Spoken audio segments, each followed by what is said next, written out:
Welcome to food and she. ഞാനിവിടെ കുറച്ച് chicken എടുത്ത് വെച്ചിട്ടുണ്ട്, കുറച്ച് പച്ച മസാല എടുത്ത് വെച്ചിട്ടുണ്ട്. ഇത് വെച്ചിട്ട് നമ്മളൊരു ചിക്കൻ ഉണ്ടാക്കിയെടുത്താലോ. ഇതാ മല്ലിച്ചപ്പുണ്ട്, പുതിനുണ്ട്, പച്ചമുളകുണ്ട്. പച്ചമുളക് ആവശ്യം പോലെ ഇട്ട് കൊടുത്താൽ മതി കേട്ടോ. ഈ പച്ചമുളക് കുറച്ച് എരിവ് കൂടുതലാണ്. പിന്നെ തൈര് കേടാണ്, പിന്നെ വെളുത്തുള്ളി, സവാള പൊടിയായിട്ട് അരിഞ്ഞെടുത്തിട്ടുണ്ട്, ബദാമുണ്ട്, അണ്ടിപ്പരിപ്പ്, ഈ വെളുത്തുള്ളി, ഇഞ്ചി ഇതെല്ലാം പാടെ നമുക്കൊന്ന് അരച്ചെടുക്കാം. സവാള ഇടേണ്ട, അരക്കുമ്പോൾ വെറും പച്ച മസാലകൾ ഇട്ടാൽ മതി. ഇട്ടിട്ടുണ്ട് പാനിൽ സവാള ഇട്ടെടുക്കാം.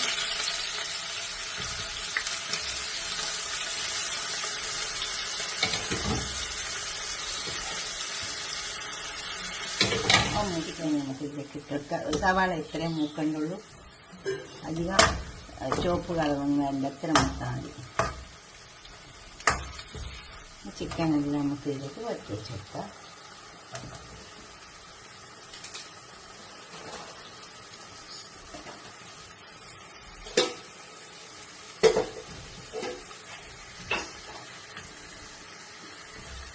ഉപ്പ് കൊടുക്കാം. ഒന്ന് വരക്കാം. ചിക്കൻ മുരിഞ്ഞ് വരട്ടെ. അത് വെള്ളം കഴിക്കേണ്ട ആവശ്യമില്ല. ചിക്കനിൽ തന്നെ വെള്ളം കഴിയും.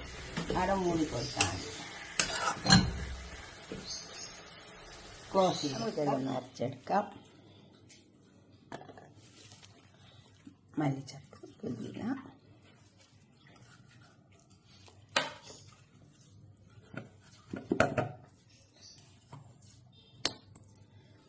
അണ്ടിപ്പരിപ്പും ബദാമും ഒന്ന് പൊടിച്ചെടുത്തിട്ടുണ്ട്, അത് ഇതിലോട്ടിട്ട് അരച്ചെടുക്കാം.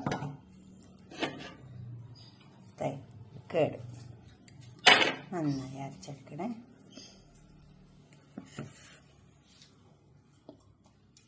വെളുത്തുള്ളി, ഇഞ്ചി ഇതും കൂടെ ഇട്ട് കൊടുക്കണേ. അരപ്പം വെച്ച കൂട്ടില്ലേ, ഇത് ഇതിലേക്കാണ് ഒഴിച്ചെടുക്കാം. നമുക്ക്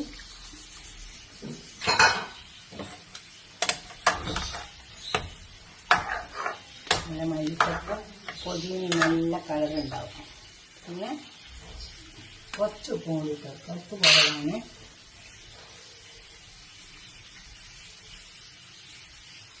നമുക്ക് ധാരാളം മൂടി കൊടുക്കാം. വേവണല്ലോ.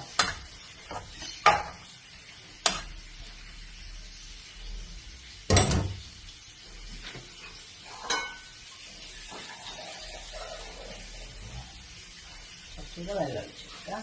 മിക്സി കഴിഞ്ഞിട്ട് തന്നെ മൂടിയിട്ട് അതങ്ങനെ കഴിഞ്ഞ് വരട്ടെ. ചിക്കനൊക്കെ തയ്യാറായി വന്നിട്ടുണ്ട് കേട്ടോ. നല്ല ടേസ്റ്റ് ഉണ്ട് കണ്ടോ. അധികം എരിവില്ല, മല്ലിയൊക്കെ കൂട്ടാത്തവർക്ക് നല്ലതാണ്. നല്ല ടേസ്റ്റ് ഉണ്ടാവും. കുറച്ച് കസൂരി മേത്തി എന്നിട്ട് നമുക്കത് പാത്രത്തിലേക്ക് മാറ്റാം. നിങ്ങളൊന്ന് ഉണ്ടാക്കി നോക്കിയാൽ കണ്ടോ. എന്നിട്ട് നിങ്ങളുടെ അഭിപ്രായ നിർദ്ദേശമൊക്കെ ഒന്ന് കമൻറ്റ് ബോക്സിൽ അറിയിച്ചട്ടെ. ലൈക്ക് ചെയ്യുക, അതുപോലെ തന്നെ ഷെയർ ചെയ്യുക, സബ്സ്ക്രൈബ് ചെയ്യാത്തവരൊക്കെ ചെയ്യണേ. കണ്ടിട്ട് നിങ്ങളുടെ അഭിപ്രായ നിർദ്ദേശമൊക്കെ കമൻറ്റ് ബോക്സിൽ അറിയിക്കുക. അടുത്തൊരു വീഡിയോ ആയിട്ട് നമുക്ക് പിന്നെ കാണാം. ബൈ.